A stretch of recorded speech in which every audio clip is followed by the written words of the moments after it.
सभी को जय मसीह की। और मैं परमेश्वर की धन्यवाद करता हूँ कि प्रभु यीशु मसीह फिर से एक बार अपने चैनल के जरिए आप लोगों को बीच में आने के लिए परमेश्वर ने सहायता किया, मदद किया। इसके लिए मैं परमेश्वर की धन्यवाद करता हूँ। और आज मैं आप लोगों को बताना चाहूँगा आराधना के विषय में। और हमको जानना बहुत ही ज़रूरी है कि हम कैसे आराधना करें और कैसे आराधना को परमेश्वर ग्रहण करता है। अगर हमको पता नहीं है आराधना कैसे आराधना को परमेश्वर ग्रहण करता है, हम चर्च जा रहे हैं, जाके ताली बजा रहे हैं, गीत गा रहे हैं, आ जा रहे हैं, ऐसे में हमारे जीवन में बिल्कुल जो है परिवर्तन होने वाला नहीं।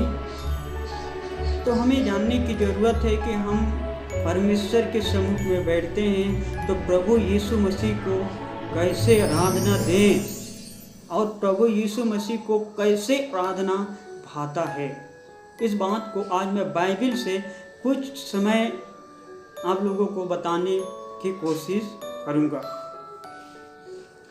आप निकाल लीजिए अपने बाइबल से यूहन्ना की किताब, उसका जो है 4 अध्याय, उसका 24 पद। यहाँ पर परमेश्वर के वचन में लिखा है, परमेश्वर आत्मा है और अवश्य है कि उसकी आराधना करने वाले आत्मा और सच्चाई से आराधना करें। हालेलुया। बाइबल में साफ साफ लिखा है कि परमेश्वर जो है आत्मा है। इसलिए जो कोई भी प्रभु यीशु मसीह की आराधना करता है, पिता परमेश्वर की आराधना करता है, उसके बारे में बाइबल बताते हैं कि वो आत्मा और सच्चाई के साथ प्रभु यीशु मसीह की आराधना करें। हालेलुया। हमको कई बार डाउट लगता है कि हम कैसे आराधना करें, कैसे आत्मा और सच्चाई के साथ आराधना करें। तो मैं आप लोगों को बात बताता हूँ कि जब कभी हम परमेश्वर की भवन में जाते हैं या परमेश्वर के सम्मुख में हम बैठते हैं, उस समय पूरे मन हमारा हर एक चिंता को, हर एक परेशानी को कि अब परिवार में क्या चल रहा है, मेरे परिवार के साथ क्या हो रहा है, या मेरे पास खाने के लिए है नहीं है, ये सारी चिंता को छोड़कर जब परमेश्वर के सम्मुख में आते हैं, परमेश्वर के सम्मुख में बैठते हैं, उस समय सिर्फ प्रभु यीशु मसीह की ओर ध्यान देना चाहिए। सारी परेशानी को छोड़ के अपने आप को वहाँ पर नम्र करना चाहिए, अपने आप को वहाँ पर शून्य हमें कर देना है। जब परमेश्वर के सम्मुख में बैठते हैं हमें अपने आप को परमेश्वर यीशु मसीह को देना चाहिए, एकदम खाली बर्तन की तरह। अगर हम खाली बर्तन करके परमेश्वर के सम्मुख में बैठेंगे तो परमेश्वर वहाँ पर हमको प्रार्थना जब हम परमेश्वर से करते हैं तो परमेश्वर आत्मिक जीवन से, चंगाई से, छुटकारा से, जो भी वरदान है, उस वरदान को परमेश्वर उस बर्तन में भरेगा। अगर हम दुनिया भर का चिंता, दुनिया भर का एशिया डां, इधर उधर का बात को लेके परमेश्वर के सामने आगे से इस बर्तन को भरे रहेंगे तो परमेश्वर उस बर्तन में अपने उस पवित्र चीज को डाल दे सकता है। अगर हम चाहते हैं कि परमेश्वर इस बर्तन में उस आत्मिक वरदानों को डाले तो हमें जब भी परमेश्वर के सम्मुख में हम बैठते हैं, उसकी नाम की स्तुति करते हैं, उसके नाम की महिमा करते हैं। ये जरूरी नहीं कि 1 घंटा, 1.5 घंटा, हो सके 5 मिनट, 10 मिनट, 15 मिनट, जितना समय हमको समय मिलता है परमेश्वर के सम्मुख में जाते हैं, पूरे मन से परमेश्वर की स्तुति, परमेश्वर के नाम की महिमा, उसकी तारीफ को करना चाहिए। भजन संहिता की किताब में हम देखेंगे कि कई जगह बाइबल ने बताती है और आराधना के विषय में सिखाती है कि आराधना के लायक, महिमा के लायक, प्रशंसा के लायक सिर्फ प्रभु यीशु मसीह है, सिर्फ परमेश्वर है। इस चीज को हम देखते हैं, बाइबल साफ साफ बताती है। सारी चीज का रचना करने वाला, सारी चीज उत्पन्न करने वाला वो परमेश्वर है। इसलिए वो जो है आराधना के लायक, स्तुति के लायक, महिमा के लायक है। हम और बाइबिल से कुछ बातों को देखेंगे कि दानियल के जीवन में दानियल जो है कैसे परमेश्वर की स्तुति किया, कैसे परमेश्वर की महिमा किया। दानियल के बारे में हम देखेंगे, उसके 3 अध्याय में आप जानते होंगे कि दानियल के समय में दानियल के सामने एक बहुत बड़ा परेशानी था। वहाँ का राजा नबूकदनेस्सर एक आज्ञा निकाला कि जो मुझे डरवंत नहीं करेगा, मूर्ति को डरवंत नहीं करेगा, उसको सी की माद में जो है डाल दिया जाएगा। लेकिन वो परमेश्वर के धन्यवाद करता हूँ, लेकिन वो प्रभु यीशु मसीह की तरफ देखा। अब वो हर एक परेशानी को भूल के वो परमेश्वर के सम्मुख में दिन में 3 बार बैठा करता था।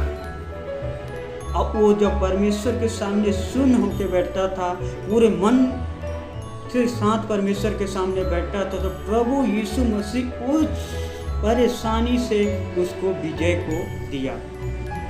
मैं ये विश्वास करता हूँ कि वो अगर वो चिंता को लेकर बैठता, वो चिंता को लेकर अपने दिमाग में लेके चलता, तो शायद ही वो व्यक्ति उस परेशानी से बच सकता। हम उनके 3 दोस्त के बारे में देख सकते हैं, शद्रक, मेशक और जो है अबेदनगो के बारे में। बाइबिल बताते हैं कि उनके सामने भी एक परिस्थिति था। वहाँ का राजा भी एक नियम निकाला, बहुत बड़ा मूर्ति खड़ा कराया, जो कोई मुझे डरवंत नहीं करेगा, मेरे मूर्ति को डरवंत नहीं करेगा, उसको आग में जो है डाल दिया जाएगा। लेकिन हम परमेश्वर के धन्यवाद करते हैं, वो सारे परेशानी को देखे सारे परेशानी, लेकिन उस सारे परेशानी को हटाकर वहाँ पर परमेश्वर को सबसे महत्व दिए। आज हो सकता है हमारे जीवन में बहुत सारे परेशानी हो सकता है, बहुत सारे कठिनाई हो सकता है। हम कठिनाई की वजह से, परेशानी की वजह से हम कई बार परमेश्वर से दूर चला जाते हैं, प्रार्थना नहीं कर पाते हैं, दुआ नहीं कर पाते हैं। लेकिन मैं परमेश्वर का धन्यवाद करता हूँ कि ऐसे परिस्थिति में, ऐसे मौका में आप परमेश्वर की स्तुति करें, आप परमेश्वर की नाम की महिमा करें। जब कभी आप समस्या में होते हैं, जब कभी आप कठिन समय में गुजरते हैं, ऐसे समय में आप परमेश्वर की स्तुति करके देखें। हर एक समस्या, हर एक कठिनाई समस्या में आप गुजरते हैं, उसको हटा के उस जगह आप अपने अंदर परमेश्वर को उतार के देखिए। परमेश्वर आपकी समस्या को, आपके कठिनाई को दूर करेगा। और वो परमेश्वर को बारे में बताना चाहूँगा, हमारा जो यीशु मसीह है, वो कभी भी ये नहीं चाहता कि कोई व्यक्ति जो है नष्ट हो, या कोई व्यक्ति बीमारी में रहे, कोई व्यक्ति श्राप में पड़े रहे। हम मिस्र देश के बारे में जानते हैं। मिस्र देश में बहुत सारे परमेश्वर के लोग गुलाम में थे, उनका सुनने वाला कोई नहीं था। वहाँ का राजा जबरदस्त उनके ऊपर दबाव डाल रहा था ऐसे। लेकिन बाइबिल बताती है कि परमेश्वर का हम धन्यवाद करते हैं कि उनको परमेश्वर मूसा के द्वारा उस जगह से निकाला। और क्यों निकाला मैं आपको बताना चाहूँगा। बाइबिल बताती है कि परमेश्वर ये चाहता है कि ये लोग जो आज मिस्र देश में गुलामी कर रहे हैं, ये लोग स्वतंत्र होके, आजाद होके मेरे नाम की महिमा करें, मुझे जाने। इसलिए परमेश्वर उनको मिस्र देश से निकाला। तो आज हम जीवित हैं, आज हम सही सलामत हैं। अगर हम परमेश्वर की अनुग्रह से हमारे जो शरीर में सांस चल रहा है, तो इसका कारण सिर्फ प्रभु यीशु मसीह है। हम एक दूसरे से मिल रहे हैं, एक दूसरे से बात कर रहे हैं, चीट कर रहे हैं, खाना खा रहे हैं, तो इसका कारण सिर्फ प्रभु यीशु मसीह है। इसलिए आपके अंदर जान है, आपके अंदर सांस है, इसलिए आप परमेश्वर के नाम की महिमा करें, परमेश्वर के नाम की तारीफ, उसके नाम की बड़ाई को करें। और भी कई सारे ऐसे बातों को देख सकते हैं। नया नियम में देखेंगे, मत्ती उसका 2 अध्याय 2 पद में, जब यीशु मसीह पैदा हुआ, वो बालक था, उस समय के बारे में देखेंगे कि लोग उसके सामने, जो गडरिया थे, जो चरवाहे थे, उसको आराधना करने के लिए यीशु मसीह के पास आए। मतलब ये जो आराधना का सिलसिला देखते हैं शुरू से आदि से शुरू से स्टार्ट हुआ है। और ये परमेश्वर यीशु मसीह यही चाहता है कि हम उसकी आराधना करें, उसकी नाम की महिमा करें। और जब हम संकट के समय में, परेशानी के समय में हम उसकी आराधना करते हैं, महिमा करते हैं, तो परमेश्वर हमें उस संकट से, परेशानी से छुटकारा देता है। इसका मतलब मैं ये बोलना नहीं चाहूँगा कि जब कभी हम बीमार हो, जब कभी हम समस्या में, तभी परमेश्वर की आराधना करें। हमें हर समय, चाहे दुख में, सुख में, परमेश्वर की नाम की आराधना करना है, परमेश्वर के नाम के स्तुति को करना है। क्योंकि परमेश्वर साफ साफ बाइबल में लिखा है कि जो आत्मा और सच्चाई से परमेश्वर की आराधना करते हैं, उसकी आराधना को परमेश्वर ग्रहण करता है। तो आज हमारे लिए बहुत ही अच्छा समय है, अच्छा मौका है कि इन दिनों विशेष करके हम यीशु मसीह के बारे में जानें। जितना समय हो सके हम प्रार्थना में, दुआ में, संगति में अपने आप को संगति में समय बिताएं। तो ये वचन के द्वारा आप सभी को प्रभु आशीष करें। और मैं आप लोगों के लिए थोड़ा प्रार्थना करना चाहूँगा। धन्यवाद यीशु, हालेलुया, सामर्थ्य परमेश्वर को जी, हम आपके नाम की महिमा, आपके नाम की तारीफ, आपके नाम की प्रशंसा, आपके नाम की महिमा तारीफ को करते हैं राजा, पर जिसके लिए तुझे धन्यवाद करते हैं राजा। पिता परमेश्वर, इस वीडियो को जितने लोग देखते हैं राजा, हालेलुया, और सभी को प्यारे परमेश्वर आशीष कर, अनुग्रह कर, दया कर, पर जिसके लिए तुझे धन्यवाद करते हैं राजा। उनके जीवन का हर एक परेशानी, हर एक हालेलुया कठिनाई, समस्या को जी यीशु नासरी के नाम से दूर होने पाए, को जिसके लिए तुम्हें धन्यवाद करते हैं राजा, हालेलुया।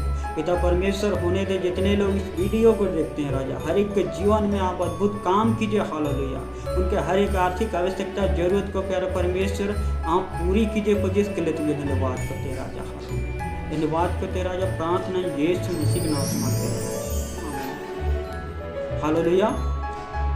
अगर आपको प्रभु यीशु मसीह के बारे में जानना है, आपका मन में ऐसा लगता है कि मैं उस जीवित परमेश्वर को जानूं, तो आप हमसे कांटेक्ट कर सकते हैं। वीडियो के लास्ट में हमारा फ़ोन नंबर, हमारे चर्च का एड्रेस है, इसमें आप कांटेक्ट कर सकते हैं। आपको चाहे जो भी परेशानी हो, हम आपके लिए दुआ करेंगे। प्रभु आपके जीवन में काम करेगा। प्रभु आप सभी को आशीष दें। आमीन। जय मसीह।